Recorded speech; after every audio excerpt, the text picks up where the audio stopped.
انسان اللہ تعالیٰ سے بہت ساری نعمتیں پاتا ہے، لیکن انسانی مزاج یہ ہوتا ہے کہ جو چیز اس کے پاس موجود ہوتی ہے اس کی قدر نہیں کرتا، اور جو موجود نہیں ہوتی اس کا روز مطالبہ کرتا ہے۔ اللہ تبارک و تعالی اس کی ذات والی صفات بے نیاز ہے، اس کو ضرورت نہیں ہے لوگ اس کا شکر کریں یا اس کی تسبیح کریں یا اس کے لیے سجود کریں، وہ تو بے نیاز ہے۔ لیکن انسانوں کو جو بھی حکم رب کی طرف سے دیا جاتا ہے وہ انسانوں کے فائدے کے لیے دیا جاتا ہے۔ اللہ تبارک و تعالیٰ نے ہمیں نعمتوں کا چرچا کرنے کا حکم دیا ہے۔ فرمایا وَأَمَّا بِنِعْمَةِ رَبِّكَ فَحَدِّثْ، اپنے رب کی نعمتوں کا چرچا کرو، نعمتوں کا اظہار کرو۔ سب سے پہلی بات تو یہ ہے کہ جب انسان شکر کرتا ہے نا تو اس کی نعمتیں بڑھ بھی جاتی ہیں اور محفوظ بھی ہو جاتی ہیں۔ اللہ کریم نے فرمایا لَإِن شَكَرْتُمْ لَأَزِيدَنَّكُمْ، اگر تم شکر ادا کرو گے تو میں نعمتوں میں اضافہ کر دوں گا۔ اب یہاں مفسرین کرام نے ایک باریک بات لکھی ہے، وہ کہتے ہیں اضافہ ہوگا نا تو اضافہ اس چیز میں ہوتا ہے جو پہلے موجود رہے۔ تو شکر کرنے کے دو فائدے ہوئے کہ پچھلی نعمت محفوظ ہو جائے گی اور مزید رب کریم اس میں اضافہ فرما دے گا۔ شکر کا مزاج کرنے سے، پیدا کرنے سے انسان، پہلا فائدہ یہ ہوتا ہے کہ نعمتیں محفوظ ہوتی ہیں، ان میں اضافہ ہوتا ہے۔ دوسرا فائدہ یہ ہوتا ہے کہ جب آپ نعمتوں کا شکر ادا کرتے ہیں تو رب سے جڑتے ہیں، اللہ سے تعلق مضبوط ہوتا ہے۔ نعمتیں چونکہ رب کریم دیتا ہے، اور جب بندے اپنے مالک کا شکریہ ادا کرتے ہیں تو گویا وہ اپنے رب کی بارگاہ کے اندر عرض کرتے ہیں کہ مالک تو نے بڑی کرم نوازیاں فرما دی ہیں۔ تو اللہ کی بارگاہ کے قریب ہونے کا ایک ذریعہ شکر بھی ہے۔ تیسری بات، نعمتوں کا ذکر انسان کو سکون دیتا ہے۔ نعمتوں پر شکر کرنے سے انسان کا دل ٹھنڈا ہوتا ہے۔ جب ہم شکریہ ادا نہیں نہ کرتے تو پھر ظاہر ہے ہم خواہشات کرتے ہیں، میرے پاس یہ نہیں ہے، میرے پاس وہ نہیں ہے، مجھے فلاں چیز مل جاتی تو کیا ہی اچھا ہوتا، دیکھو فلاں کے پاس فلاں چیز ہے میرے پاس نہیں۔ یہ جتنی بھی چیزیں ہیں نا یہ بے چینی پیدا کرتی ہیں۔ ان باتوں سے انسان کی طبیعت میں تلخیاں پیدا ہوتی ہیں، یہ چیزیں اس کے لیے ہمیشہ تکلیف کا سامان ہوتی ہیں، چونکہ وہ بار بار جب یہ کہتا جاتا ہے تو مزاج شکوے والا بن جاتا ہے۔ شکوہ ہمیشہ تکلیف دیتا ہے اور شکر ہمیشہ سکون دیتا ہے۔ کوئی جتنے زیادہ شکوے کرے گا اتنا زیادہ الجھ جائے گا، اور جتنا زیادہ شکریہ ادا کرے گا اتنا زیادہ مطمئن ہوتا جائے گا۔ اس لیے نبی پاک صلی اللہ تعالیٰ علیہ وسلم نے فرمایا مومن ہر حال میں ہی خیر میں ہے۔ یا رسول اللہ کس طرح؟ فرمایا مصیبت آئے تو صبر کر کے رب سے اجر لے لیتا ہے، اور نعمت ملے تو شکر کر کے اپنے رب سے اجر لے لیتا ہے۔ نعمتوں کا شکر بڑا ضروری کام ہے۔ اچھا، ہم نعمتوں کا شکر چونکہ ادا نہیں کرتے الا ماشاء اللہ، تو پھر معاشرے میں ماحول اس طرح کا پیدا ہوتا ہے کہ ہم جہاں ہم ہوتے ہیں وہ جگہ ہمیں سکون والی نہیں لگتی، اور جہاں کوئی اور ہوتا ہے وہ ہمیں بڑا اچھا لگتا ہے۔ کیوں؟ کہ مزاج شکر والا نہیں، طبیعت شکوے والی ہے۔ او بھائی، جہاں میں بیٹھا ہوں، جس جگہ آپ سیٹ پر بیٹھتے ہیں، جس شعبے سے آپ کا تعلق ہے، جس جگہ آپ ڈیوٹی کرتے ہیں، یہ ہم اپنی مرضی سے تھوڑی بیٹھے، یہ تو اللہ رسول کے بٹھائے بیٹھے ہیں۔ تو جو جگہ اللہ رسول نے میرے لیے پسند کیا ہے مجھے بھی تو پسند ہونی چاہیے نا۔ میں اکثر کہتا ہوں کہ جو خاندان رب نے چاہا اس میں مجھے پیدا کیا نا۔ بندے کی چوائس تو نہیں نہ ہوتی کہ یا اللہ مجھے فلانے قبیلے میں پیدا کر دے، خالص عطیہ الہی ہے نا۔ تو جو دادا جی اللہ نے میرے لیے پسند کیے ہیں مجھے خود بھی تو ان کو پسند کرنا چاہیے نا۔ جو چاچا جان، جو ماموں جان، جو ننیال ددیال والے اللہ نے میرے لیے پسند کیا، کس بات کا شکوہ کہ میرے فلانے رشتہ دار ٹھیک نہیں تو فلانے ٹھیک نہیں تو فلانا غلط ہے؟ یہ تو طبیعت کو بے چین کرنے والی بات۔ او بھائی، رب کریم نے جو میرے لیے چاہا میں اپنے دوستوں سے ایک بات اکثر کرتا ہوں، میں کہتا ہوں کہ زندگی میں سکون لینا ہے تو اپنی سوچ اس طرح کی بناؤ. میری سوچ اس طرح کی ہے کہ جس طرح کے ماں باپ اللہ نے مجھے دیے ہیں شاید کسی کو نہیں ملے، جس طرح کے استاد رب کریم نے مجھے دیے شفقت کرنے والے شاید کسی کو نہ ملے، جس طرح کے مرشد اللہ نے مجھے عطا فرمائے شاید کسی کو نہ ملے، جس طرح کے شاگرد اور جس طرح کے سالکین طریقت محبت کرنے والے دوست مرید احباب مجھے ملے کسی کو نہیں مل سکتے.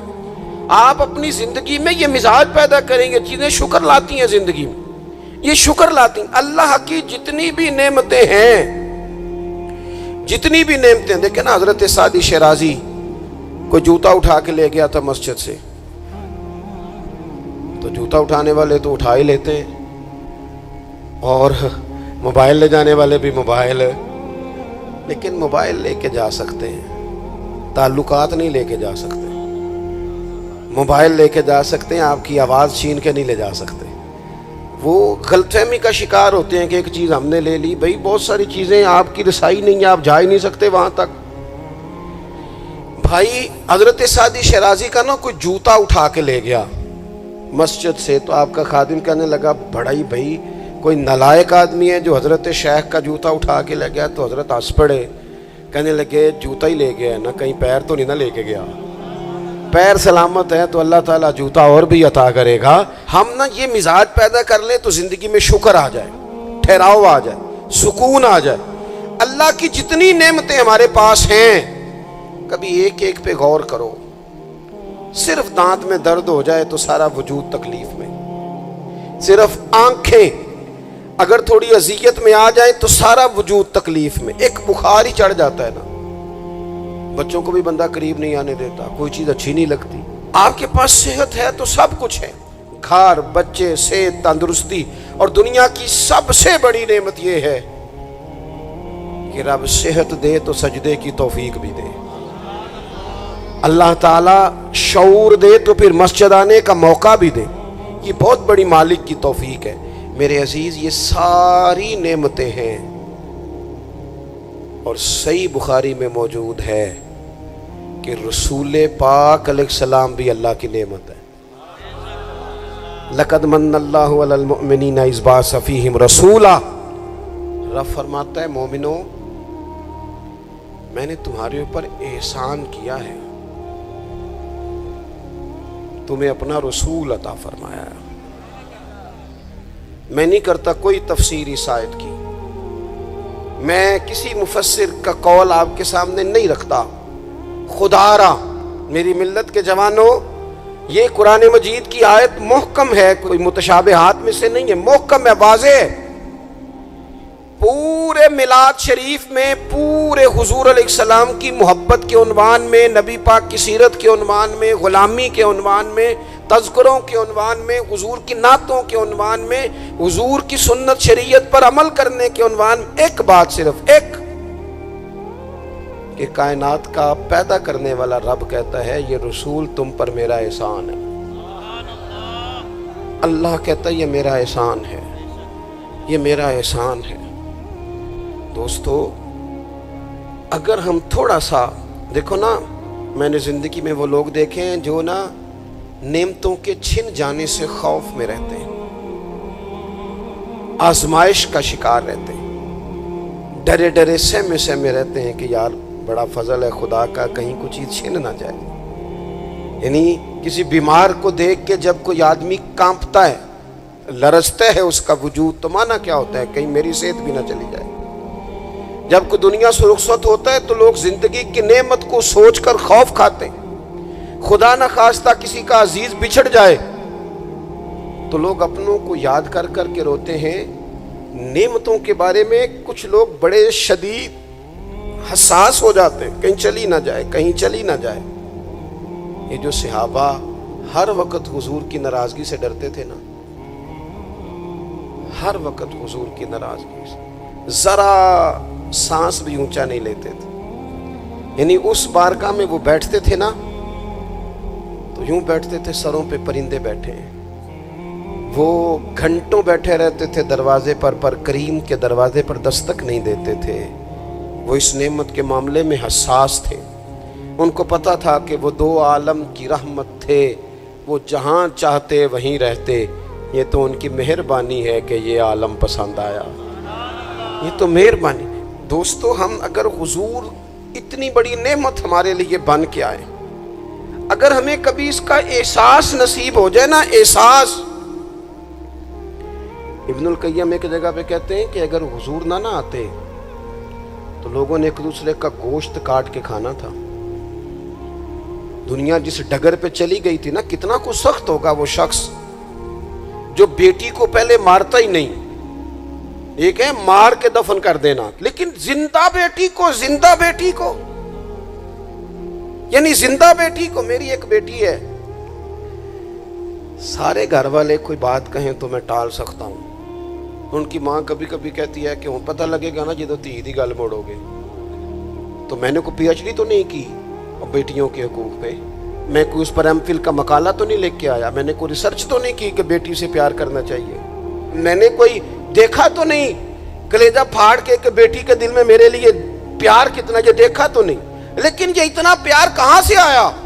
یہ جو بیٹی کے جانے کا، حالانکہ بیٹی نے جانا ہوتا ہے، یہ بیٹی کے جانے کا تصور کر کے لوگ رو پڑتے ہیں، یہ جو زندگی لگا دیتے ہیں کہ میری بیٹی خوشحال رہے، اس کے گھر میں رونق رہے، اس کی طرف سے ٹھنڈی ہوا ہے، تو یہ وہی لوگ ہیں، یہ وہی انسان ہیں، یہ وہی زمین ہے جس زمین پر لوگ بیٹی کو مارتے بھی نہیں تھے، زندہ بچی پیدا ہونے والی گڑھا کھود کے اس میں رکھ کے مٹی ڈال دیتے تھے، زندہ بیٹیاں دفن کر دیتے تھے۔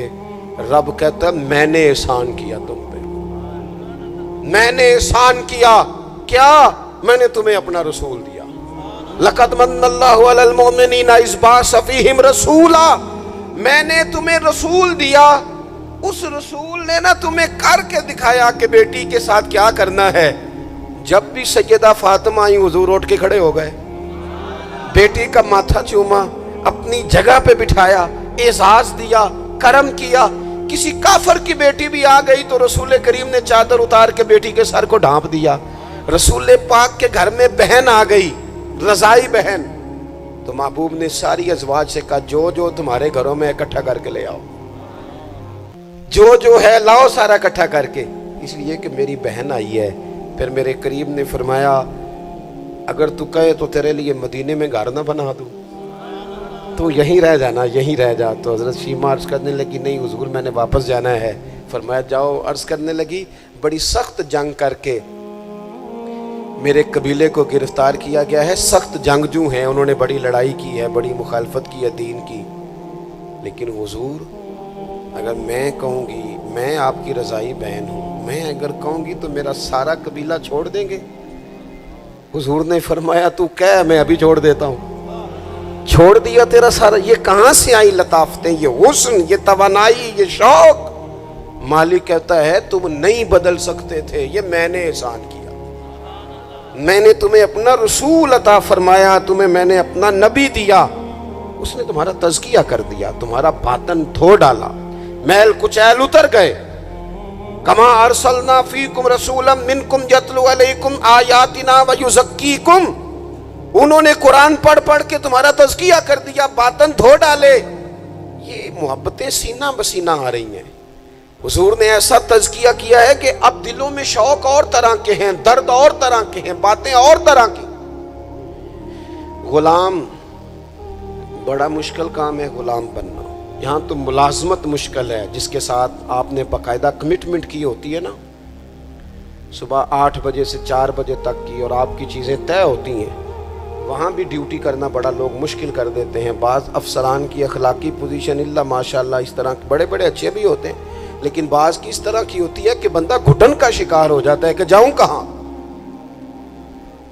یہ تو ہے صرف آپ، اور آپ اس میں بالکل آزاد ہوتے ہیں، سویرے فارغ ہو جائیں، نہیں آتا میں یہ میرا ریزائن رکھو، آپ فارغ ہیں۔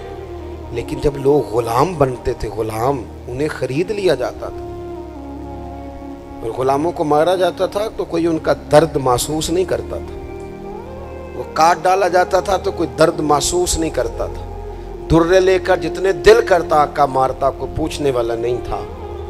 یہ دیکھو نا حالات بدل گئے۔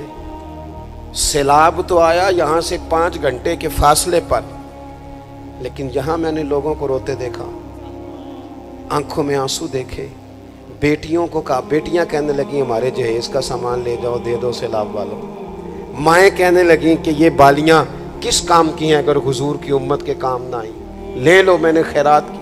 تڑپ گئے لوگ، وہ پردیس کاٹنے والے اوورسیز پاکستان، وہاں بیٹھ کر انہوں نے کہا ہماری رقوم لو، تقسیم کرو ان لوگوں کے بھی۔ یہ درد کہاں سے آیا؟ رب کہتا ہے میں نے احسان کیا ہے، تمہیں رسول عطا فرمایا ہے، یہ میں نے احسان کیا ہے، تمہارے باطن پھیر دیے۔ کتنی کو نیکیاں کر سکتے ہیں ہم، ہمیں تو سونا بھی، ہمیں تو کھانا بھی، ہمیں تو سفر بھی کرنا، ہمیں تو گپ شپ بھی لگانی۔ اور پچھلی امتوں کی عمریں کتنی ہوئی؟ 300 سال، 400 سال، 500 سال، 900 سال، کیسے کرتے نیکیاں، کس طرح پہنچتے۔ اور پھر کمال دیکھو، عمریں تھوڑی اور کنتم خیر امت، مل گئی ان سب کی امامت اس امت کو۔ مثلا یہ تھوڑی دیر دیکھو نا، کچھ چیزیں ایسی ہوتی ہیں جن سے ذرا 1 منٹ کے لیے اپنے آپ کو اکیلے کر کے بھی دیکھنا چاہیے۔ اپنے وہ کسی نے کہا تھا بنا ہے شاہ کا مصاحب تو پھرے ہے اتراتا، وگرنہ شہر میں غالب کی آبرو کیا ہے، اس کے پلے کیا ہے اسے پتا تو ہے، جو تو بنا ہے شاہ کا غالب تو پھرے ہے اتراتا۔ اور درویش نے ترجمہ یہ کیا ہے کہ میں گلیاں دا روڑا کوڑا، میں گلیاں دا روڑا کوڑا دیکھا ہے کبھی کسی نے پلٹ؟ یہ روڑا کوڑا انہوں نے کہہ دیا، کبھی اس پر غور کرو، بدبو آتی ہے، لوگ کی نیا جوتا پہن کے بھی اس پر چلنا پسند نہیں کرتے۔ روڑا کوڑا جو ہوا، روڑا کوڑا جو ہوا، لیکن وہ انہوں نے اپنے آپ کو تشبیہ کس سے دی؟ کہنے لگے وہ میں تے گلیاں دا روڑا کوڑا، اے تے مینوں محل چڑھایا ہے سائیاں، یہ تو نظر کرم ہو گئی، مختصر سی میری کہانی ہے، یہ جو بھی ہے آپ کی مہربانی ہے، یہ تو کرم ہے حضور کا۔ ہم کتنی کو نیکیاں کر سکتے تھے بھلا، کتنی کو مشقت۔ اور ویسے بھی جس طرح کی ہماری طبیعتیں، یعنی سارا سال جو لوگ آرام سکون سے ناظرہ کے دفتر بھی 2 گھنٹے کھڑے رہتے ہیں، پاسپورٹ کے دفتر میں بھی 2 گھنٹے کھڑے رہ سکتے ہیں، جو امیگریشن کے لیے ایئرپورٹوں پہ بھی 1.5 گھنٹہ انتظار کر لیتے ہیں، وہ 1 گھنٹہ تراویحوں میں کھڑے نہیں ہوتے، وہ کہتے ہیں یہ مشکل کام ہے۔ سارے کام کرا لیں آپ، سارے کرا لیں، لیکن اگر آپ کسی سے کہیں نا یار آج مہربانی کرا میرے ساتھ ایک سپارہ پڑھ، یہ مشکل ہوتا ہے۔ الا ماشاء اللہ، ہم نے کتنی کو نیکیاں کرنی۔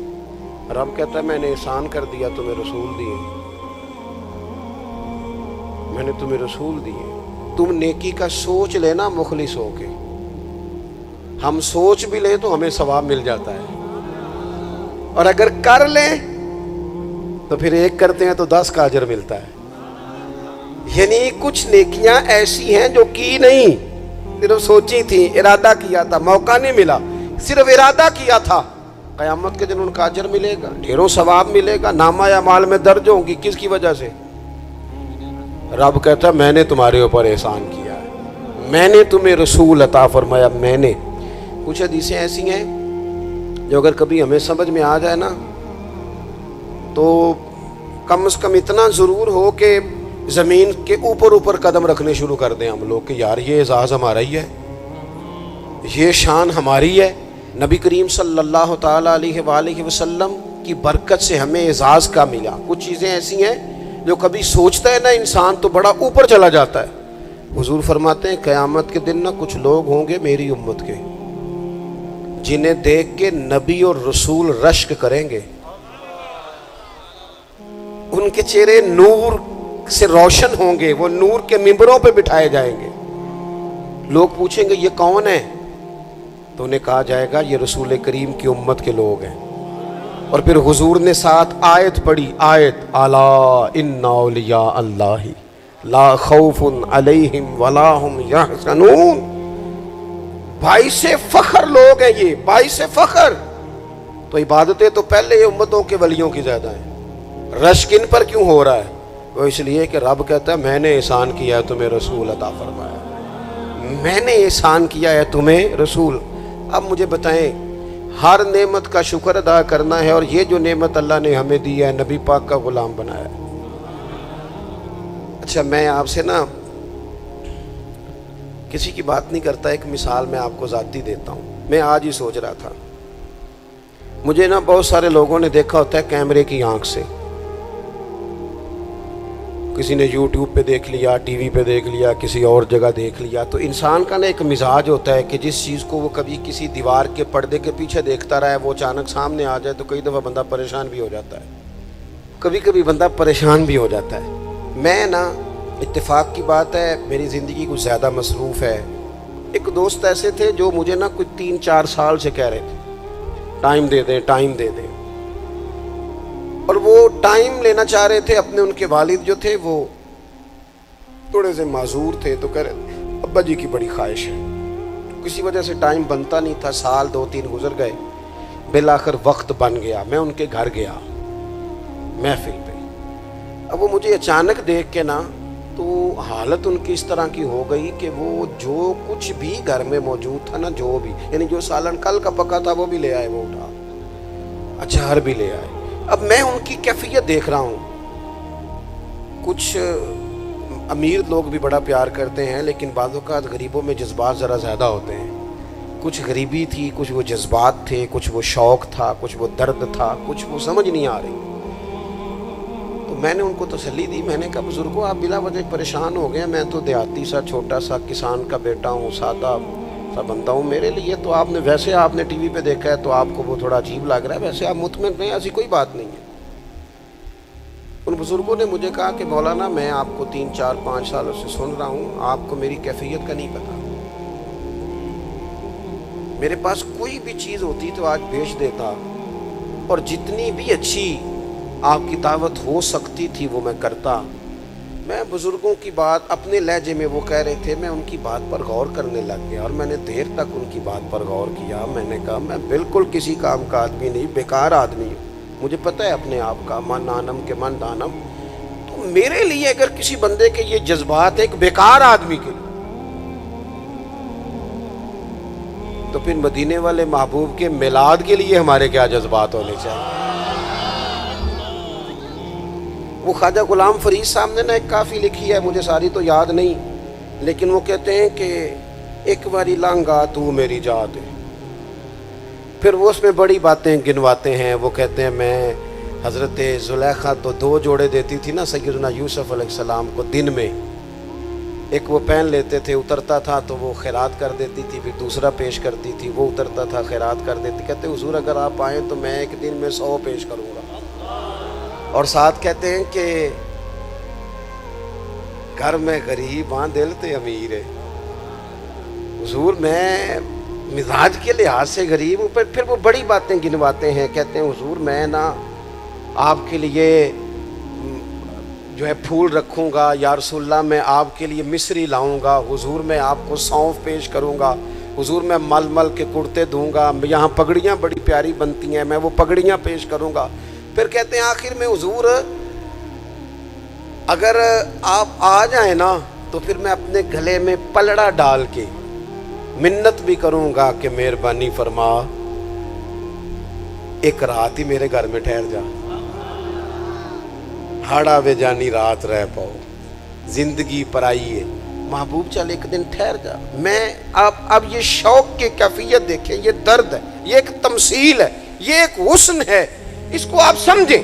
رسول پاک کی ذات کے لیے امت کے دلوں میں جو کیا کہا تھا درویش نے, مینوں لنگ کئی مہینے تے برس گئے تے تیری دید نو دیدے ترس گئے. کدی کدی ٹوٹیاں دلاں وال پھیرا پا, آس بھی تو تے امید بھی تو. اور ایک صاحب کہنے لگے چر ہویا مینوں ترلے لیندیاں, کدے موڑ میرے ول واگاں, خواب میری وچ ایک بار جاویں میں ساری عمر نہ جاگا. میرے عزیز حضور کے لیے شوق, محبت, غلامی کے جذبات, وہ کیفیات کہ رسول کریم اللہ نے ہمیں دے دیے, نبی پاک ہمیں دے دیے. میں اور آپ کبھی غور کریں کہ اگر ہمارا حضور سے رشتہ نہ ہوتا تو کیا ہوتا, اگر حضور سے تعلق نہ ہوتا. میرے کئی کلاس فیلو ہیں, کوئی بیچارہ بیکری کرتا ہے, کوئی کام, سارے اچھے ہیں ماشاءاللہ, رزق حلال کماتے ہیں, لیکن میں کئی دفعہ سوچتا ہوں تیری نسبت نے سوارا میرا انداز حیات, میں اگر تیرا نہ ہوتا سگے دنیا ہوتا. میرے کریم رسول نے آ کے کہا تھا سیدنا بلال سے کہ بلال تیرے قدموں کی آواز میں نے جنت میں بھی سنی ہے، میں نے تیرے قدموں کی آواز جنت میں بھی. حضرت بلال رو پڑے، کہنے لگے یا رسول اللہ پھر وہی بات ہے، یہ تو اللہ نے احسان کیا ہے نا، ہمیں آپ عطا فرمائے ہیں. سے ثبوت نہ منگو میں تھو، یہ نظر کرم قد ہوئی، یہ میں جانا یا میرا دل بر جانے، غیر نہ جانے کوئی. سے ثبوت نہ منگو میں تھو، نظر کرم قد ہوئی، یہ میں جانا یا دل بر جانے، یہ غیر نہ جانے کوئی. میں تے مسکین پرانا خادم، کسے در ملی نہ ٹوئی. یہ تے واصف یار نے نظر جو کیتی، پھر واصف ہی ہوئی. حضور اللہ کا احسان بن کر ہم پر تشریف لائے، احسان بن کر. ہمارے چمن میں جتنی بہاریں ہیں یہ سب حضور کی ہیں، ہمارے گھروں میں جتنی روشنی ہے یہ سب حضور کی ہے، ہمارے دلوں میں جتنی ایک دوسرے کے لیے محبت ہے یہ سب حضور کا صدقہ ہے. ہم جتنا آپس میں جڑے ہوئے ہیں یہ سب کریم کا صدقہ ہے. ہماری دنیا میں جتنی سعادتیں ہیں، جتنی برکتیں ہیں، جتنی عزتیں ہیں، جتنی نعمتیں ہیں، یہ سب حضور کا صدقہ ہے، یہ سب رسول پاک کا کرم ہے. پھر ہمیں بھی صبح سے شام تک مدینے والے کا ذکر کرنا چاہیے، حضور پہ درود پڑھنا چاہیے، نبی پاک کی نعت سے جڑ جانا چاہیے، اپنے دلوں کو کشکول بنا کر رب سے حضور کے نام کی خیرات مانگنی چاہیے. ہمیں بھی گدھا بن جانا چاہیے رسول پاک کے دروازے کا. ہمیں بھی ہر وقت اپنی قلبی کیفیات حضور سے لگا دینی چاہیے. ہمیں بھی روز کیا کہتے ہیں میرے امام، کہتے ہیں مانگیں گے مانگے جائیں گے، منہ مانگی پائیں گے. سرکار میں نہ لا ہے نہ حاجت، اگر کی ہے کہتے ہیں لب واں ہیں، آنکھیں بند ہیں، پھیلی ہیں جھولیاں. کتنی مزے کی بھیک تیرے پاک در کی ہے، کتنی مزے کی بھیک تیرے پاک در کی. اپنا تعلق حضور سے جوڑے. اللہ کی بارگاہ میں دعا کرتا ہوں اللہ تعالیٰ رسول کائنات کی سچی محبت عطا فرمائے.